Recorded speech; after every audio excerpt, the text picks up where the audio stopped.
Welcome to JH. Today we're diving into the curious case of Monika a site that claims to sell handcrafted leather bags made by a dedicated craftswoman named Monika. They're currently dangling a carrot of 80% off, which sounds amazing until you remember that nobody stays in business by giving away 80% of their soul. It sounds too good to be true because, spoiler alert, it usually is. First things first, I checked out their website, and the reviews look absolutely perfect. Like, suspiciously photoshopped in a basement, perfect. The customer photos look like they were generated by an AI having a fever dream, which is a bit of a red flag. Real reviews usually involve real humans and actual lighting, but apparently, Monika's customers are all digital entities. Naturally, I pivoted to Trustpilot to find where the real humans hang out. The reality check was brutal. They're sitting on a 1.2-star rating with over 270 reviews, most of which are one-star warnings. Customers report that instead of handcrafted luxury, they're receiving cheap, mass-produced items that likely took a very long boat ride from China.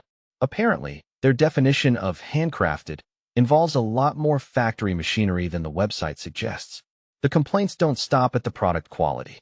People are dealing with eternal shipping times, return policies that are as clear as mud, and protection from PayPal that seems to be about as effective as a paper umbrella in a hurricane.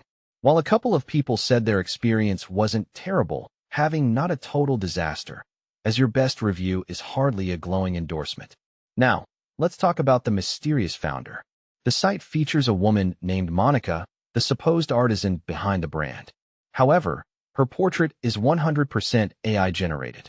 I suppose Monika is just too busy not existing to take a real headshot. To make matters worse, the domain was created in March 2025, making this shop newer than the leftovers in my fridge.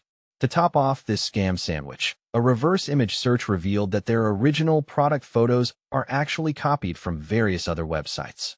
If a brand can't even be bothered to take a picture of their own inventory, they probably don't have any inventory to begin with. The final verdict is simple. Fake reviews, an AI founder, stolen images, and a mountain of bad feedback. It is safest to stay far away from monikataschen.com. Save your money, avoid the inevitable headache, and don't fall for those tempting discounts that lead to nowhere. Thanks so much for watching. If you found this breakdown helpful, hit that like button, share it to save a friend's wallet, and subscribe for more scam checks and shopping safety tips. See you in the next one, and stay smart.